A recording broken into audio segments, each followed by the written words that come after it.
So welcome, Malaika. Thank you so much for coming on to the show. Thanks for having me, Katie. Would you like to grab a drink after what you just went through? Because if so, feel free to do it, and I will. Yeah, you've been peeping. I gotta restrain myself. Really? I don't keep wine in the house normally. Unfortunately, only when I have company over. Oh, okay, that is unfortunate, or maybe that's a good idea. I don't know. In these times, I know if that's such a great idea to have wine at home. To not have wine at home. Oh, right. It's unclear. Yeah, I thought you meant it the other way around, but yeah, I don't know. Yeah. Well, I like the touch of nature in that Brooklynite apartment. Thank you. I've got a little bit going on in here. Yeah, I like it. What I can't see what's the painting behind you? Angela. Oh, Angela. Nice. Angela Davis. Have you ever seen her speak live? Have I seen her speak live? No, not like in person. Yeah, me neither. Well, Malaika, so excited to have you on. Malaika is a really amazing journalist, and she's written for Current Affairs. She's written for The Guardian, and she wrote this really influential piece called The Color of Economic Anxiety for Current Affairs, which was a kind of investigation that you did into the misrepresented Midwest and the working class, which, as you point out in this piece, are often synonymous with whiteness. Both the middle class, working class is often considered white, and Midwest is also considered white. And so this piece, which you wrote, when was 2017? You wrote it. It was a post. Yeah, I started the research in 2017. It was published in 2018. Okay, but it's still like just as relevant. And sadly, people seem to not be taking its lessons to heed. But I wanted to talk to you about what you are, the pieces that you wrote about this week. You have two recent pieces. One is called "The Coronavirus Has Laid Bare the Reality of America's Racial Caste System," and then you have another one, which is also from The Guardian, called "Coronavirus Policing Leads to Harsher Repercussions for Black Americans." Mm-hmm. But we can also, of course, start with what's happening now as we speak in the Midwest. It's up to you. If do you want to start with talking about your pieces? Do you want to share just your reactions to what is happening? I actually saw a very helpful man on the Twitter who you responded to, who was like, "I liked you on the Michael Brooks show, but now your lack of nuance and you're only complaining. That's I unfollowed you." So I wanted to know also, Malaika, if you wanted any, if you were reconsidering your positions. My Twitter themes. I mean, it's funny because when we were complaining about coronavirus for weeks and what it was doing to workers en masse, to small businesses, to families, to the vulnerable, we've all been anxious about coronavirus and been complaining about it every day. And somehow, because we're also saying Black people are dying a lot and we're protesting these conditions, for some reason, that type of complaint is drawing the ire of some people. And he had like only a few followers, but this is, so, it's not like his complaint is reaching the masses. But the reality is there are a lot of people who, across political persuasions who do not want Black people complaining about race. Even when we talk about the intersections of race and class, for whatever reason, I mean, reasons that we know, a lot of people don't want to hear about the race argument. So, I just thought it wasn't really me addressing him per se, but addressing the idea. Right. Yeah, no, I like that. I was mostly giving you a chance to vent, but venting. What'd you say? That was me venting with you. No, it's good. Yeah. About good. That. No. Yes, I just didn't. Yeah, I just wanted to make sure that people didn't think I was actually nervous about this guy who's seems to be It's more kind of shocking that someone would say that out loud, I guess. But it does show. It's like the thing that we're always that trope that, like, if you care about class, the trope of people who care about class, they don't care about race, and then it's like someone actually makes a statement like that where they, as you kind of pointed out, they're not allowing for people to. Like, if you have a class analysis, how could you possibly pretend that there aren't racial elements to exploitation? Like, having a class analysis and even believing in like a class consciousness that transcends borders or racial identity does not mean that you deny reality, Like, and what's worse is that it's a reality that's staring us in the faces every single day. You know, so there are some moments in time when you might be able to kind of gloss over them, but not right now. Not when Black people are 2.5, you know, dying at 2.5 times the rate of whites, dying at 2 times the rate of Latinos and Asians. And when we see right now cities that are under siege, you know, and these are, you know, Black victims, and predominantly, I mean, I can't tell of course, like the racial composition of the protesters, but that type of response usually happens when it's, you know, majority or plurality people of color and Black people. Right. So when it is this obvious and this visceral, we still can't talk about it. It's even more problematic. Yeah, big time. Yeah. I almost feel like he's an undercover cop, like an undercover guy pretending to be like a leftist or something. But so what, you know, it's sad because I actually had you on, the last time I had you on was when it was, I think, the day that Sanders suspended or endorsed Biden. I don't remember what it was. It was one of those days, though. It was around, it was, that definitely happened. I don't know how long after he endorsed we had our conversation. But that's what we talked about. What'd you say? That is what we talked about. Right. And we also talked about how it was, you know, how there were how people had just gone out to vote in Wisconsin, and how you pointed out that people were, you know, it was like you said something very poignant about, you said something like not to be morose about it, but it was pretty, it was really disturbing to see people taking possibly their last breaths. Because you know, we saw people waiting in line, not socially distancing, and you know, of course, as always happens, this is like the worst. You know, we saw this in Illinois too, where the places that were the least, where there was the least amount of social distancing, the least amount of space per person, were the poorer neighborhoods, the Black neighborhoods, and the brown neighborhoods. Yeah. So, can you talk before I guess we get into what's happening now? Do you want to talk about the corona, either of your pieces, both of your pieces? I have questions for both of them, but I just want to know if you wanted to. I have no preference of, you know, we can start wherever. Yeah. All right. So talk about I actually think it's really interesting that talking about them at the same time. So one is about how the policing leads to harsher repercussions for Black Americans, and the other one is about how this is exposing the caste system here. What are the takeaways from these pieces? Not just like what you've observed, but what do you think the things to do about them are? Yeah, I relate almost all of my work to local organizing. A lot of this stuff can be addressed on the ground. So I work for a social justice organization called Operation Power. And if you look at, and we're based in East New York, Brooklyn, and if you look at what's happening in New York City, right now there's a protest, and protesters have been met with mace from the NYPD. A lot of the reasons why police officers in New York City and throughout the state and all over the country have as much power as they do is because of lobbying efforts to create state laws that limit their transparency, or state laws that prevents a police commissioner from firing them because of collective bargaining issues. So if you can lobby at the state or city level, that can at least deal with some of the accountability.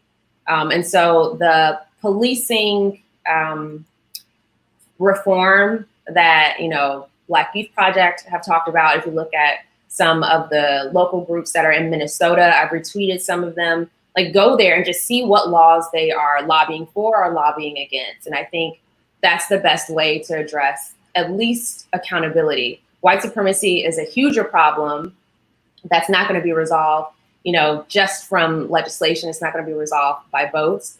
That's going to require some political organizing. And through some of that lobbying work, some of that organizing work, you can potentially do some kind of anti-racist organizing as well.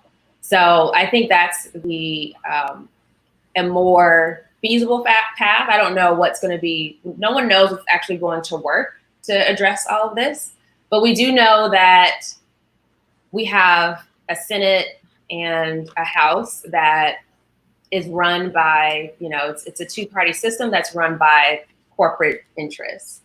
So neither of them are going to push back too much on things that are going to threaten that. So the federal government has a lot of limitations to it. So I think that's why, a lot of Black leftists that I know of, this past presidential race was like a good way to, align ourselves with other groups. At the same time, there has to be some sort of daily work happening on the ground with working class people. What, like the work that you're doing with Operation Power? Yep. Yeah.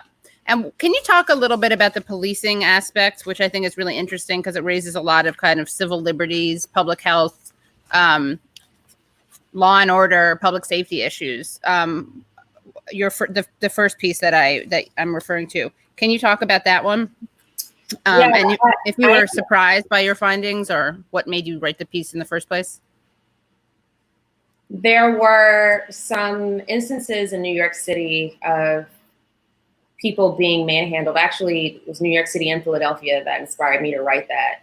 And there are some incidents where police officers were manhandling people who were just riding public transit. There was a young boy, I think he looked to be no older than maybe 11 years old, who was trying to sell like some food to help support his family, according to what his mom said on Twitter.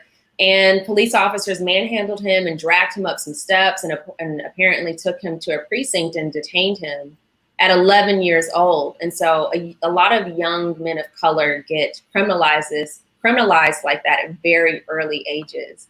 So it's a combination of kind of entrenched anti-Blackness through our policing. That's how it was created. It was created through slave patrols, literally capturing Black people and returning them to slavery.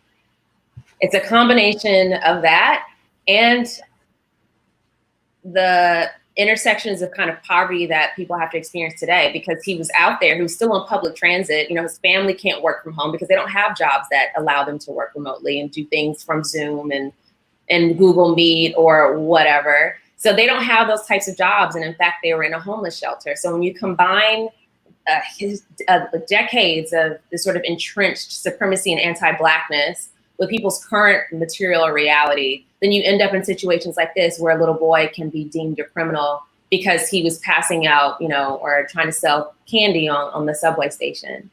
Right. So that was a bit about what that piece was. And, the reality of civil liberties in this country is that they were never used to protect Black people because we weren't considered civilians.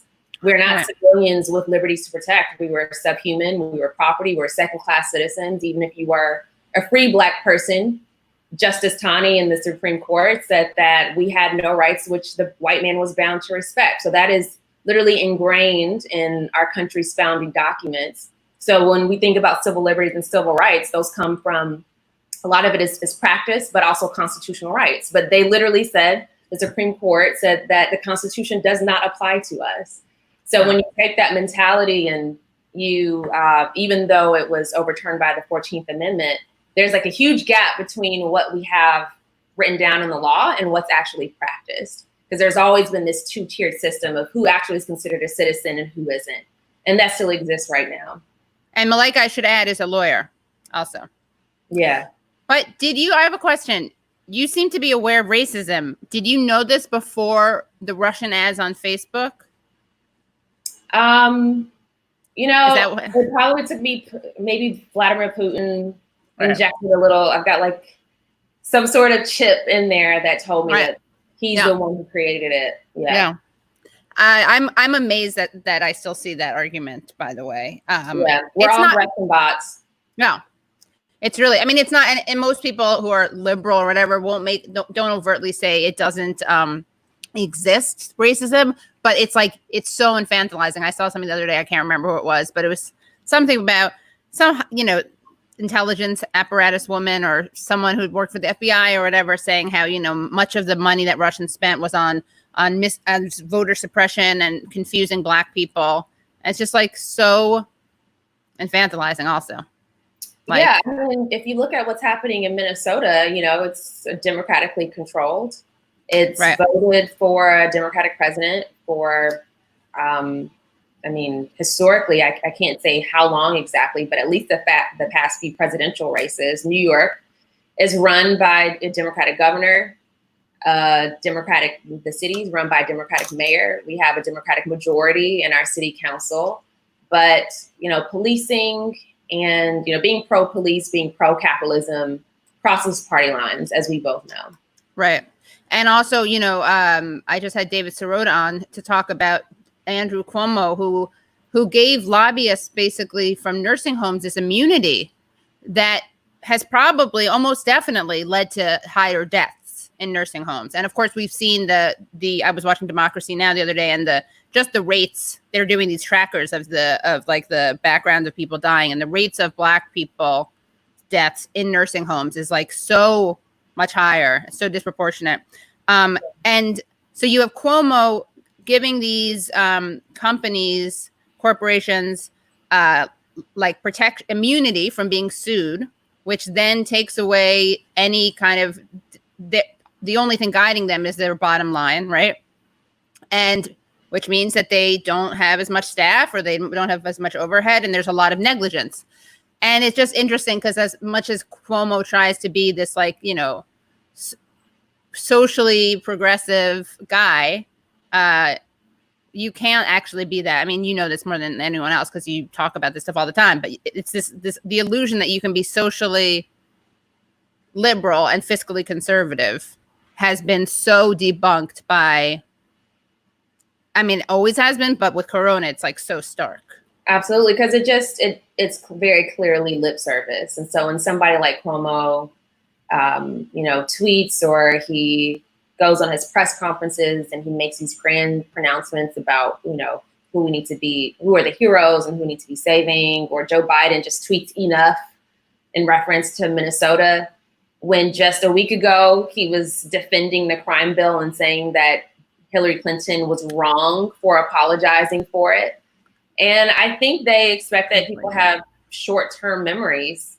And part of what I talk about in my reporting is non-voters. And so we hear the concerns of the voting, minority. So the minority of Black people who go out, or I wouldn't say a minority, but numerically it's a minority who vote in the Democratic primary. So not in the general election, the voter turnout rate is maybe 55-60%.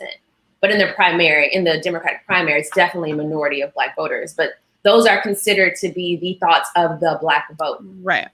And if you have, a small amount of Democrats in power who are appealing to, that minority of Black voters, then you can say, oh, but they agree with these people and they're going to come out, and that's who we need to be impressing for the general election. But you have so many non-voters. In fact, there are about 7 million people of color who went from voting for Trump to not voting at all.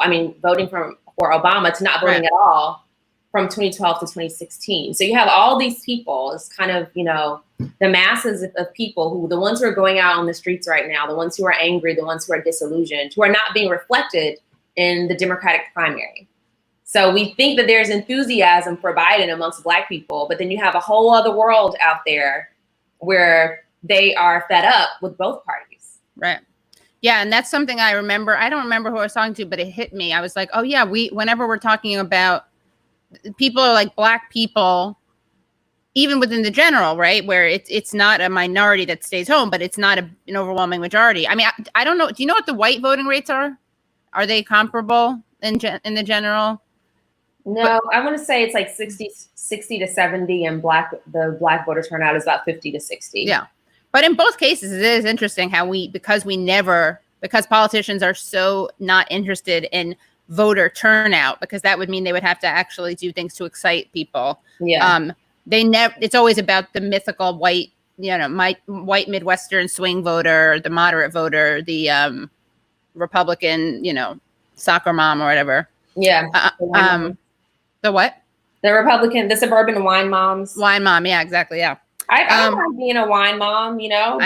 I wine mom identify. I'm not a mom, but I think that's how I identify. Yeah.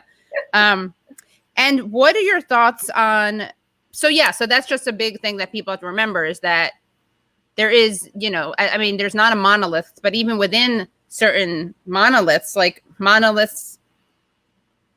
there are people who vote, there are people who don't vote, right? There are people who vote in primaries, there are people who vote in general. And no one really ever looks at that. And so they point to voting patterns as signs of something kind of discrete or a tendency, and they don't acknowledge that it's not a full picture, because you're of course not getting the ideas or feelings of the non-voters. Right. And those specifics are what shifts elections. So, no one knows what's going to happen in 2020. I think anything that 2020 has taught us is that anything could happen. So right. We've experienced some really bizarre, societal shifts that I don't think anyone was really expecting right now. So anything could change. Right. When you, again, just historically speaking, regardless of race, there's still a good amount of non-voters whose ideas, concerns, priorities aren't being met by primary candidates from Republicans to Democrats. And what are your thoughts on what's happening now in Minnesota? Did you expect the response that it's received? Did you expect the people in Minneapolis to respond the way that they did? What do you think of the way that the Democrats are responding to this? I mean, obviously Trump has been atrocious and odious and criminal, but anything surprise you? And it's expected, right? Yeah. Most of it is not surprising. The Democratic response is not surprising because they've been pretty this milquetoast through other crises, even the ones that aren't as extreme as seeing, Black people being suffocated on national television. Like they still have tepid responses even with that. So that's not surprising. And what I tweeted about was that these are the similar circumstances what happened in 2016, because there was another uprising in Milwaukee, another Midwestern city. Milwaukee and Minneapolis and St. Paul pretty much compete with each other for what are the worst places for Black people to live in the country. Like literally their economic outcomes are generally like top 1 to 3. So within the top 3, whether it's unemployment, whether it is the poverty gaps or like wealth and income gaps. Wisconsin and Minnesota rank in the top 3. So I think that we're going to keep seeing this. The response from Minnesota's residents is not completely surprising, but I think we have to consider that we never know when people are going to be this fed up. It's basically a ticking time bomb. And we've seen this since the civil rights movements. In 1967, you had the same sort of uprisings in urban neighborhoods from the Watts. Well, 65 was the Watts riots, but then you had like 100 different riots, uprisings, and rebellions in 1967. And this was leading into like another presidential election. So this is going to keep happening. Like that's just the bottom line. Until we get rid of capitalism, until we get rid of white supremacy, this is going to keep happening in this country. So it's not surprising, but I think the locations where people finally are fed up that will always be like random. We'll never know what's going to be the thing that will cause people to react. Yeah. And how do we get rid of capitalism and white supremacy? Local. Start local. Think global, act local. Yeah. Yeah. Start local. I was talking to a friend and I was like, this stuff is overwhelming and we'll absolutely go crazy if we think that we have to change the whole world or even all of America at one time. And I've been working with, I've been around grassroots movements all of my life, and it's preceded me because both of my parents were activists and my grandparents were. And so knowing that, it was even in previous generations and we're still in relatively similar conditions, for some reason, it doesn't make me feel like a nihilist. I just feel like it's just makes me realistic, and I'm aware that it's going to take a long ass time. And if you have any sort of commitment to people and humanity, then you'll just want to keep fighting. Right. So I think, you have to find the thing that will make you, it's kind of spiritual too. You have to find the thing that's going to move you, make you want to get up out of bed and keep working. And then once you work on that and you're conscious of these issues, then you'll be fired up enough to just like change one person or 2 people or 10 people, your neighborhood, your block, whatever, start a, work with cooperative, make people more aware of socialism, Right. And then go from there. Anything you want to share about, I always like talking to guests about their personal stories. Anything you want to share about your grandparents or parents? Well, I don't know. I hope my dad's not watching because I don't think he wants me talking about all of our business. But my grandmother was, it was Malcolm X's birthday anniversary last week on the 19th. And he was one of those people who never had faith that America would really change. So he kind of looked more internally at what Black people could do. So he didn't think that the government would change, but he figured Black people could change their communities. And I discovered one of the last times that I talked to my father, we talk all the time, so It's not like he passed away. One of the most recent times you spoke. Yeah, thank you. One of the most recent times that my grandmother actually left the Nation of Islam with Malcolm X to work with him when he founded the Organization of African American Unity. Oh, wow. And she was like a close, like a family friend of him and his wife. And then I found out that the pastor of my church was a co-author of the charter of that organization that Malcolm X started. Wow. So it's kind of like, this stuff has just been in my life in some way or the other, and I have to like continue their legacy. Right. Do you meet your grandparents? No. I mean, when I was like a little kid, but I don't remember. Right. I vaguely remember meeting my grandfather, who was kind of in that space a bit too, but I was too young to remember my grandma. And where are they from? Where did they grow up, your grandparents? Or in different places, but they had their base in California. So that's where they had my dad. Okay, nice. Yeah. Do they know what Gus Newport? Do you know who Gus Newport is? He was the Berkeley mayor who he was on he was like one of Bernie's appointees to the DNC Unity Commission. And he was mayor of Berkeley and was, also he was a Black Panther. And he talked, he has some anecdotes about Malcolm X and how his grandmother, I think was it his grandmother, his mother who left I think became a communist after the Scottsboro Boys, maybe. But anyway, he's a really fascinating figure. Well, my dad is like full of history, so I could ask him and see. Yeah. So so you're saying it doesn't make you lose faith how slow everything is. Yeah. Just for some reason, it's I'm just motivated because it's like if we don't do it and we've got this consciousness and we are so aware of what's going on with the system, and if we don't do it, then like who the fuck is going to do it? Right. Yeah. So even though the revolutionaries that we admire, lost their lives, some murdered, some just kind of lost their way. Even though they, some of them met tragic fates, their ideology, their ideas, their words are still inspiring people.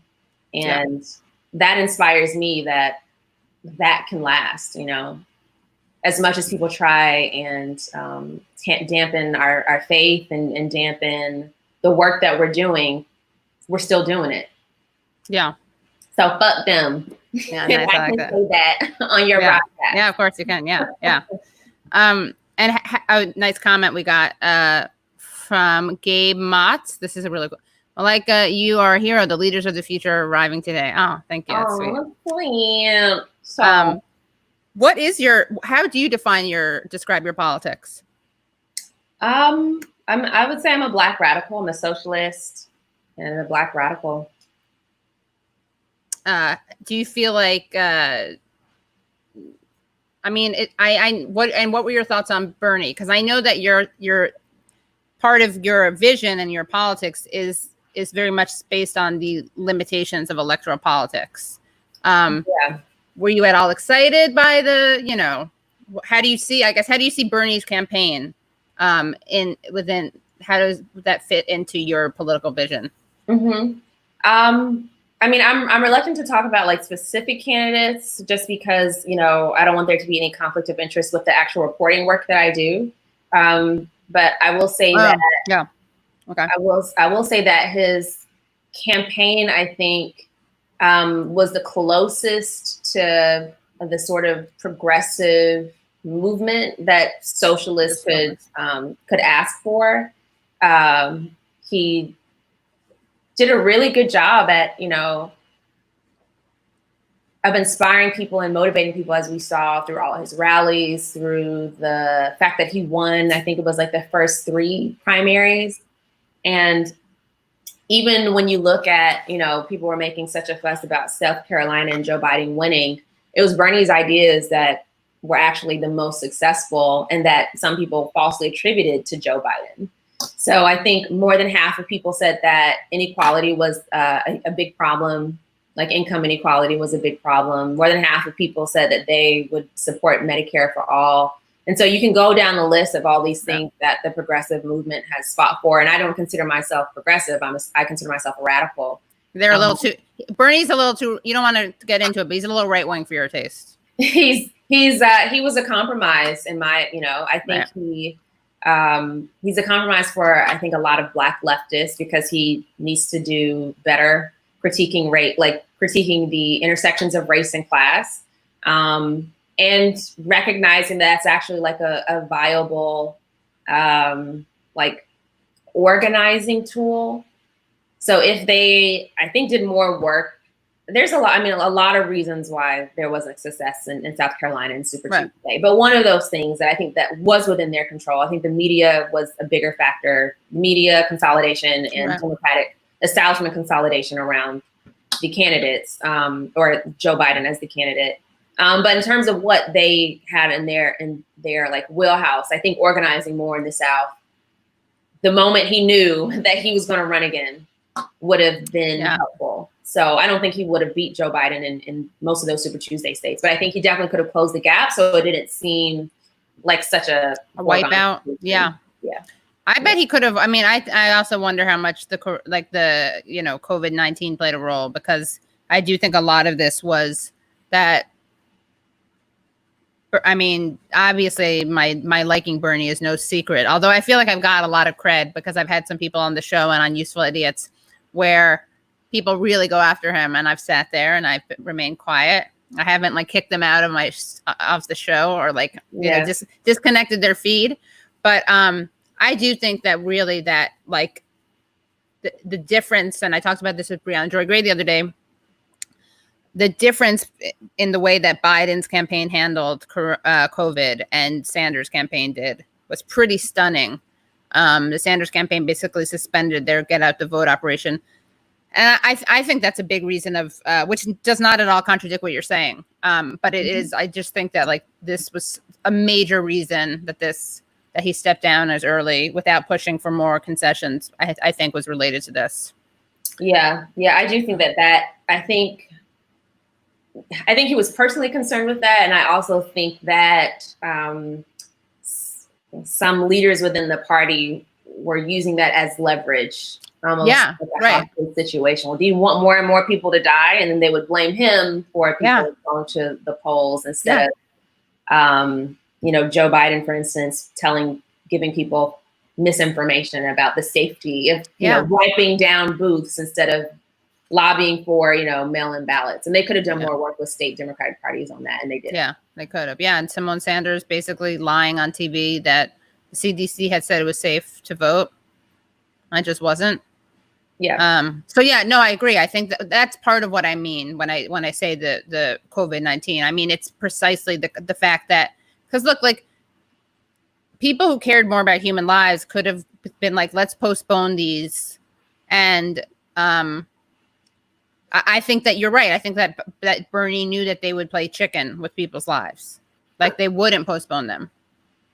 And so anyway, but yeah, I mean, I guess as a Black radical socialist, what are the things that, was it exciting for you to see as like, compromised as these positions are? Was it exciting for you to see some of the ideas that you have that have been presented as so fringe? Was it exciting and cool to see them kind of being held by a lot of people, and also not just held by, you know, this myth that socialism is the domain of white privilege, which is still somewhat perpetuated, especially by the media. But were there moments where you saw the truth shining through that?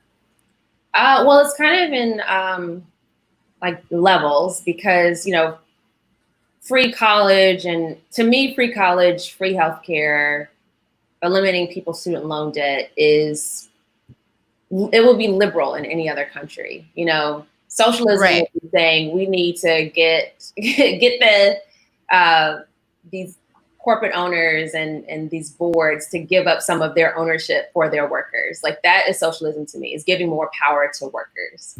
Being able to create community land trusts and communities so that we're not relying on, you know, the interests of private property owners, but having like basic social services become, you know, mainstreamed, I think was encouraging. I wasn't excited because we have a political apparatus that still kept depicting it as fringe. And so it was very frustrating, really, because you have on one hand the masses of people saying we want these things, and the people who control the narrative saying that it's too radical. And we still have not broken through that. And I think that's a problem.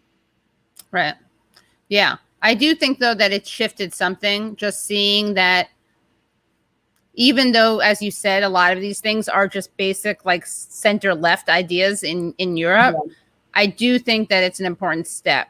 And I'm not, I mean, this isn't, I'm not saying this in praise of Saint Bernard. I think, though, that, like, you know, and this is an interesting issue. I talked about this with, like, Assad Haider. I should have you guys on together. You can have a real political debate. But in terms of how there's this kind of uncomfortable role for leftists that the individual leader plays, because we all believe in mass movements and believe in the collective. But at the same time, I think we understand the way history works, and it is this dialogue. It's not like one thing in a vacuum. But yeah, I don't know. I mean, we can't ever stop the mass organizing, but I guess I think that we have to be realistic about the role of charismatic leaders, especially because the right has them. So I always think, like, we're not going to reinvent the wheel. And it was easy for me to say I found Bernie so endearing on so many levels, like as a mascot. But I thought what was cool about him, though, I got to say, is that, like, I mean, it's almost like a stand-up comedian who's very culturally specific and very universal. You know what I mean? Like, the guy is very, like, New York Jewish, like, grandfather figure. And yet I think really, like, reads as authentic to people of different, you know. Yeah, I mean, he was a straight shooter, and, like, what's more New York than that? Right. You know, they tell you exactly how it is. Right. They're here for the games and the, you know, like the theater of it all. Like, I don't know if you saw, like, I don't know how you pronounce Desus and Mero. Yeah, Desus versus Mero. They're so funny. Oh my God. Yeah, I never know how to pronounce Desus' name. But the interview with them, and he was just like so no nonsense. He was like, these shoes cost like $100. No, so it's like $800. That is, that was really completely funny. Blown away. Yeah. You know, it's pure. You know, you can appreciate that. Yeah. Yeah. Anything else you want to talk about? I really appreciate all the time, because I know you're doing writing and organizing. What's your next piece? Well, it was actually, it was supposed to be about this kind of assessment of the disparities in the media coverage, or not the media coverage, but the responses of police officers in the Open America protests compared to the protests in Minneapolis. But I don't know, it's not as urgent now, so I don't know if that's going to be published anymore. And it was a breakdown basically of what I described earlier in terms of civil liberties not applying to Black people. So yeah, we're not going to be able to bear arms. Like, we can't rock open carry the same way white people can, and we can't protest and assemble the same way white people can, because we weren't considered citizens to be able to do Right. that. And that tradition has been persistent. So I don't know if that's actually going to get published, but that was what I was working on. And if you want to keep up with my writing, I'm on Twitter, constantly whining, as some now blocked accounts would say. But as long as we have racism and capitalism, I'm going to be complaining every day. So you're going to be kvetching, to use a word of Bernie and my people. Kvetching. It's it's Yiddish for complaining. KV, right? Yeah, exactly. Yeah. I'll be kvetching. Yeah. Kvetching. Very good. Yeah. Someone, by the way, that we're fighting, so we don't just do this stuff on Twitter. Right. Yeah, of course. Yeah. By the way, the guy was in the thread. He came to say something. Hold on. In the chat. Yeah. He was like, I was just giving constructive criticism for. Why is he here? Why are you here? I don't know. I got to find it. Can anyone see the comments from earlier? I can't see what they were, but I saw them and I meant to, let's see. No, we started. Okay. Here they will. Hold on. Let's see who it is. Okay. Let's see. Let's go. Yeah. I noticed that, sync issue. Let's see where we're going. Kelly Jones. Okay. Here we go. Ready? Sure. I wasn't saying the points weren't valid and I don't support her fight. Malaika is an ally and her anger is welcome. I just was expressing that her tweets weren't expounding enough to interest me. These are tweets, sir. I'm not writing a book. As a follower, and more was just communicating with her and her only. Wasn't trying to introduce any real negativity, just constructive criticism. Anyway, keep the fight going and I'll see you around. So the good news, Malaika, is that you didn't lose your status as an ally. Wow. Aren't I the lucky one? It's not even my birthday. Christmas came early. Kwanzaa came early. Yeah, Hanukkah came early. We're like at the 6 month. No, like almost the halfway point.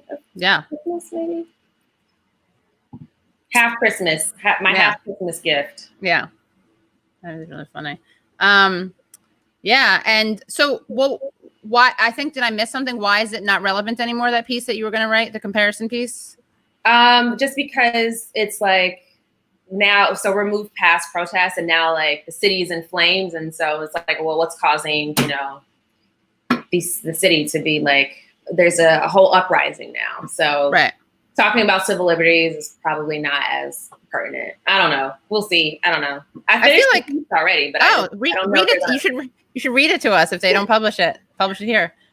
I mean, but I guess I don't see why. I mean, it's so related to how it unfolded, right? Yeah, totally. Yeah. Did you see? I should have just said that to the editor, so I wouldn't have to do. I got to do a whole. No way. I might end up doing a whole other piece now. Well, then we're gonna have a Katie Halper Show exclusive where you read your piece out loud here. Yo, I mean I'd have to do like some sort of performance with it. It's probably going to be boring otherwise. Well, we'll go back and forth. I'll read a paragraph. You'll read a paragraph. I like that. Okay. Is there any truth to some people thought that some people were like agent provocateurs. Do you think there's any of that? Did you see any of that? There's some of that. Yeah. I don't know. I'm not saying that there is. It's unsubstantiated on my end. Right. But from what I've seen, I think that's a very real possibility. Apparently, some woman, some tweets went out of a text exchange where a woman saying, "Oh my God, like that's my ex-husband." It's like, that looks like him. And when you look at the eyes, it kind of looks like that could be the guy. So it's like, that's my ex-husband and he's a cop. And so she showed him in his cop uniform.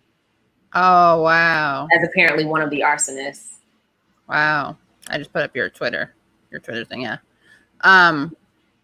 Yeah, I think, I guess the reason I brought up that with the earlier story about the policing, that is like that to me is kind of I feel like it's really important to speak to that the way that you did with the racist, if not intention, the racist effects of policing, because I think that there are people who consider themselves and who are not like bad people, but who really see as like, oh no, but we have to keep people safe and we have to keep them, how else can we possibly protect people from this? And I think it's important for people who aren't necessarily, politicized to see how that's not like you said, the issues of access, education, all of those things are what we actually should be focusing on if that's the real goal.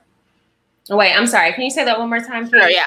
So I was just going back, and sorry, I was being a little non-linear, but because I had one of these, you know, but I was just going back to the piece that you wrote about policing and how I think it's an important thing that you did, because a lot of people who aren't like bad people, they don't have bad politics. I think they don't really get, well, what's wrong with, you know, what else can you do? I think, you know, people who don't experience policing the way Black people of most classes, brown people most classes, and, you know, poor white people do. And they just see it as kind of a trying to keep people safe from spreading a disease. So yeah, I mean, yeah, but then you can walk around New York City and see just how different. Right. Yeah. And then again, it's like, if the issue really is keeping people safe, what you should be fighting for is not that, right? You should be, there's so many things we could be fighting for that are net positives. Yeah. I mean, Ida Chavez tweeted when this stuff was kind of emerging that these were disparities, like, hand masks out to people. Like, it's really right. It's not that deep. Yeah. It's not, it's not punitive. It's yeah. It's a public health crisis. It's not a policing issue. It's not a criminal issue. Yeah. And I think it's on, sorry, what were you saying? Well, it kind of, keep going. And we correct so many things through the penal system instead of through like social goods. Right. Which winds up actually costing, the irony is that, like, even if you care about public health stuff or public safety stuff, I mean, that's why you have conservatives who even are getting on the decarceral prosecutor boat to some extent. Fiscal conservatives who are like, yeah, it just takes a lot of money to lock people up. They're not like, they don't have any empathy for people in jail, but they're like, well, yeah, we're locking them up. They come out, high rates of recidivism. We should probably be doing it differently. Yes, and I'd like to remind the viewers here that when Ronald Reagan was saying that the war on drugs was too costly, Joe Biden was pushing him through a bill to create a drug czar and to provide even more money to fueling the war on drugs. And Ronald Reagan, the conservative right-wing Ronald Reagan, had to veto a bill that Joe Biden was trying to push with Strom Thurmond. Wow. Segregationist and his quote unquote friend. So. Okay. Well, we got to go there. I will let you go so soon. I'm not going to try to coerce you into reading your piece for us. That'll be another episode, but I got to ask, what is to be done, to quote Comrade Lenin? What are your thoughts on the general election? What your thoughts on, you know, voting for the lesser of two evils? Like what's your comment on that? I just tell people to vote however you want to vote, like, primarily because for the Black community, I understand the idea. I don't agree with it, but I understand the idea of harm reduction.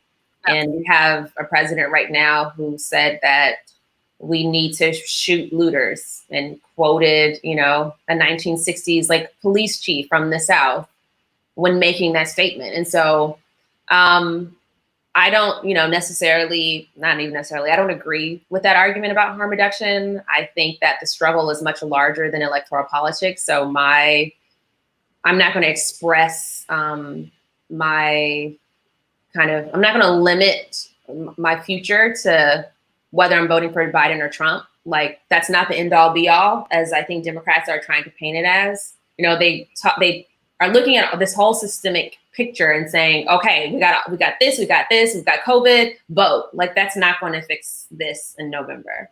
So, you know, because I know so many of Black people in my community do feel that it's very important, it's kind of life or death, I'm not going to invalidate that decision. I'm going to say, do what you want and also work locally. Right.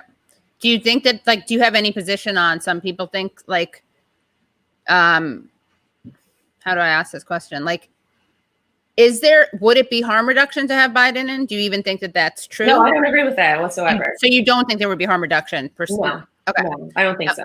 And why do you think that? I think he has already shown, he's already had a history, a legislative history of not just not reducing harm, but promoting harm. Like I said, even with a president who was a Republican president, when he was a legislator, he pushed to be more conservative on the war on drugs. I think he fundamentally is a conservative. I think the reason why he was even in the Obama White House wasn't because he was a moderate, but he was a conservative and he could ease some people's concerns about having a Black president.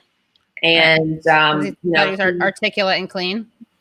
Exactly. I mean, so both his rhetoric and his legislative record. Right. So I don't necessarily, and if he's still appealing to, you know, those moderates and capitalist interests right now as a candidate, when he's supposed to be like on his best behavior, what incentive does he have to listen to any progressive, you know, platform requests or, you know, listen to any of those initiatives once he has power? And people have already proven that they're willing to vote for a Democrat no matter what. So I don't know what leverage any movement would have if he gets in power without doing any of those things. So I don't think it's going to be real harm reduction. Right. Do you think it would be like better under Trump? Do you think it's for some reason, do you think it's a negligible difference? Do you think it shouldn't be the focus? Honestly, I don't know. You know, I can't necessarily say that. I don't think things are going to be better. I mean, I definitely don't think things will be better. I just don't know if there will be a net positive. Right. Yeah. It's funny. I used to think that, like, you know, Thomas Frank has this book called Listen Liberal. And one of the chapters is called It Takes a Liberal. And it's quoting some guy who worked with the Dems a lot. And his point is, like, it takes a liberal to pass through NAFTA. Because Papa George Bush tried to pass through NAFTA and failed. And Clinton was able to, right? Like, it took the liberal to be able to do it. And so part of me is like, but the whole, like, at least Trump gets people to organize or have with Trump, people are vigilant. They know he's bad. They're looking out for the bad things. So I could see the argument of almost the argument of it's better to have Trump for that reason, except it's not true, because the resistance, quote unquote, and the Democratic resistance is wasted on awful things. Like, they're not going after him or holding him back on his tax breaks for the uber wealthy, and they're not holding back on his Pentagon budget. So I don't think that argument is even there the way it would be maybe in other cases when there wasn't this brainworms. Anyway. Right. Yeah, I think because federal politics relies on so many other factors, it's hard to say what could be the thing that brings about real change. I mean, even when you've had Democratic presidents from the 60s on, where, you know, they relied on, you know, the Black Democratic vote, Black people's material conditions have just steadily eroded. So I guess it's a matter of what do you consider, you know, what are the policies that people are aiming for that they think they can actually get from a Biden presidency? And the problem is for most of his campaign, nobody even knew what those were. And the ones that people— Neither did he, I don't think. Exactly. And the ones that people were attracted to, he was against. So I don't really know if, you know, what people who are supporting Biden even think that they're going to get out of his presidency. Right. Like, realistically. Right. Well, he's taking advantage of, just like he did with the COVID stuff, he's taking advantage of the trauma that people and fear that people have of the Trump presidency. I mean, to say it's me or Trump. Like, he doesn't feel like he needs to do anything, as we know from his really respectful exchange with Charlemagne the God. Mm-hmm. Yeah, exactly. You know, and so I hear I hear the arguments about the Supreme Court. Yes, that's right. Yeah, that's always the one that, yeah. And the Supreme Court is also the system that has eroded, you know, protections from citizens against police surveillance and policing in general, and it's encouraged mass policing. So I just generally don't have faith in any federal systems to really create change. Right. So my ability to predict how much a president can affect one or the other, honestly, even under Sanders' presidency, because we also have two other branches of government to contend with, I think it's all very limited. Yeah. I think the funny thing is, I think the place where the president has the most unilateral power is in foreign policy and war. And watching the Dems declare Trump presidential when he like sends missiles to Syria is like, really? Like, that's going to be you want a guy, Cheeto Mussolini, unprecedented threat. You want him to do more stuff abroad? Right. Yeah. And both, Biden is very pro-Israel. He was one of the people who advocated for the war in Iraq. Yeah. It's an imperialist party that's going to continue to be run by imperialists, as the Republican Party is. So, the lives that I don't just care about American lives, I also care about people globally. Lives of people who happen to not have been born in or live in the United States. Yeah, imagine that. You weirdo. Yeah. And, they're going to continue to be harmed by our policies too, whoever is the president. Yeah. So I generally, like I said, I draw a lot of my inspiration from Malcolm X. I don't have that much faith in the American system. I have faith in people to try and get things done because they have less to lose. I think when you're relying on, people are already struggling. So I think it's easier to reimagine another system when you're not benefiting from it. And when you get to the level of government where you're a president or a senator, you're going to try and keep the system as it is because you benefit from it. Yeah. So I don't have a lot of faith in the people who benefit from the system to want to change it. Yeah. And also, let's not forget that Biden helped get Clarence Thomas onto the Supreme Court. Right. Railroaded Anita Hill to do so. Yeah, exactly. Right. So, and you're right, by the way, that point is so important, that so much of resistance politics is like either totally oblivious to the suffering of people who don't live in the United States, or actually prefers it, or actually is okay with it. Like, there's such Democratic Party nationalism that doesn't it's like wokeness and intersectionality that ends at the border, which is not and I wouldn't real. Even use those words because that was co-opted from people who actually cared about those issues. No, well, that's why. Sorry, to full transparency, when I use those words, I'm now using them as yes, it's woke and intersectional to have pink wraith on military planes for breast cancer day. Rainbow no, it's true. Drones, What'd you say? Rainbow drones. Yeah, exactly. Yeah. No, actually, yeah. No, thank you for reminding me of that. Philip Agnew pointed that out because I was talking, we were at an event, a Sanders event, and I was kind of sloppily using these terms without putting the air quotes around them. Yeah. Yeah, like the total weaponization of these things. And yeah.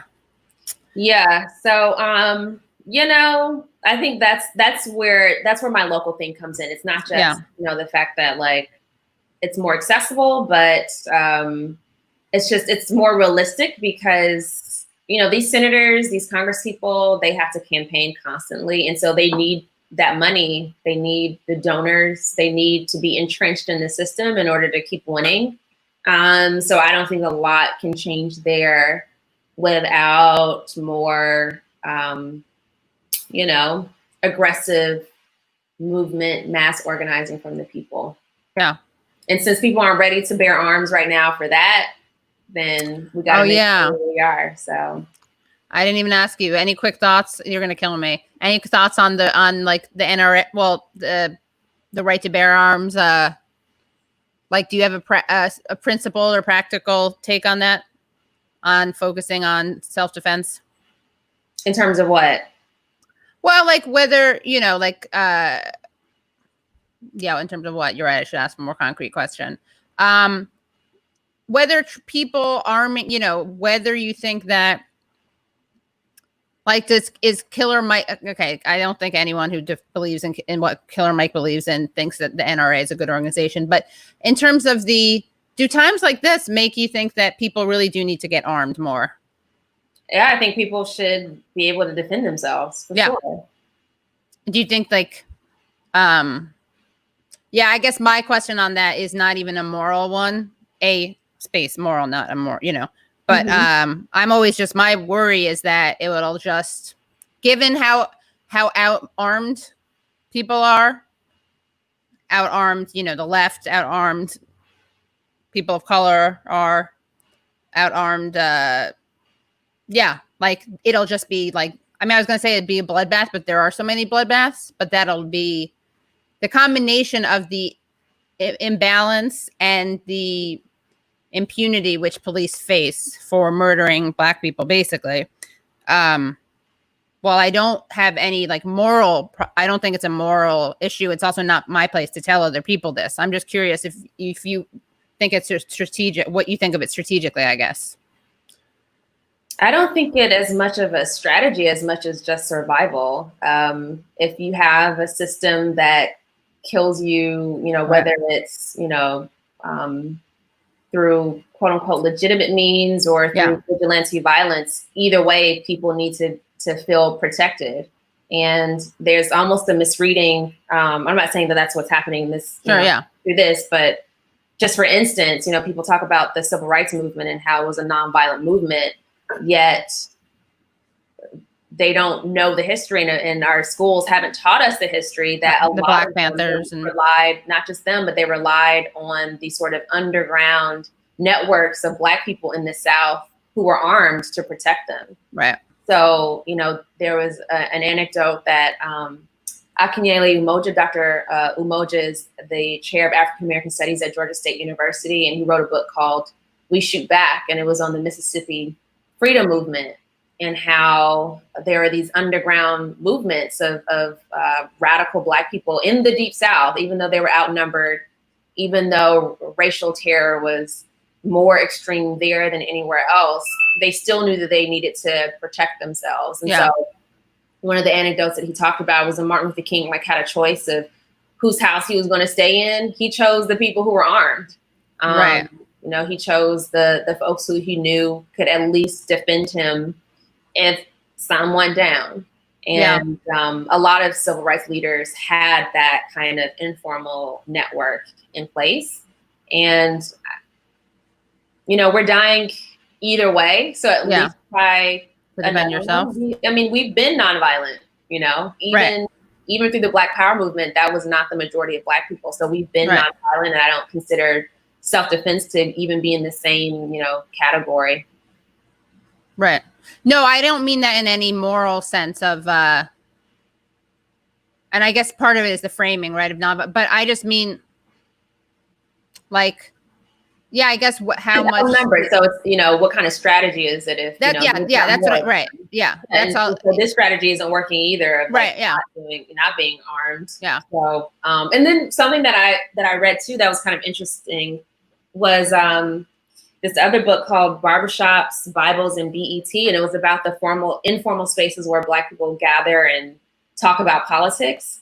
And it was by Melissa Harris Lacewell. It was before she got married and became Perry. Yeah. And one of the things that they found through some surveys and data is that when they talk to white Americans about when they, I guess, respected Black Americans the most, in the sense that they were least likely to, they're more likely to kind of understand their plight, was during the Black Power movement.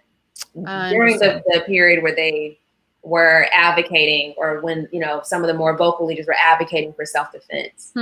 So it kind of runs counter to what we expect. Right. Yeah, I guess, you think twice or, It also is, of course, there's a real, like you were saying, these underground networks. And of course, just the presence of and I don't want, whenever I say violence, it's not like it's not in it's more like non-violent than violent. You know what I'm saying? Like if you have a gun, if you're protecting yourself, you're not perpetuating violence. Self-defense isn't violence, but it's not unarmed, let's say, right? Or it's not non-violent, but that having that in the mix also is what allows certain other changes to happen. And political compromises to happen is the fear of that too. Yeah, I mean, So, again, kind of going, so not quite that issue, but when you think about how certain civil rights acts even passed, like the Fair Housing Act, for instance, it didn't pass until Black people got more violent. So not necessarily, just kind of looking beyond the arms question, just thinking about raising the stakes a little bit more, where people's lives could be more threatened. Right. We didn't have the Fair Housing Act until like literally the bell tolled and it was signed by legislators when all these cities went up in flames. Like it's literally on HUD's website right now, and it talks about the history of the Fair Housing Act. They saw all the uprisings when Martin Luther King died, and people like tore shit down. They're like, we have no other choice. Like it was sitting on their desk for like 2 years, negotiating. This is urgent now. We got to do something, because otherwise just the threat of Black people uprising even more compelled them to pass the Fair Housing Act. Right. Yeah. And a lot of the things that happened with with the Black Panthers, I don't have I wish I could remember them, but the examples of things that, it was out of fear. And of course the Black Panthers did a lot of organizing, nonviolent organizing too. But it was very much built into, the right to self-defense was built into it as a principle. And, I do think that the specter of people with guns does change the dynamic and the conversation. Yeah, for sure. Yeah.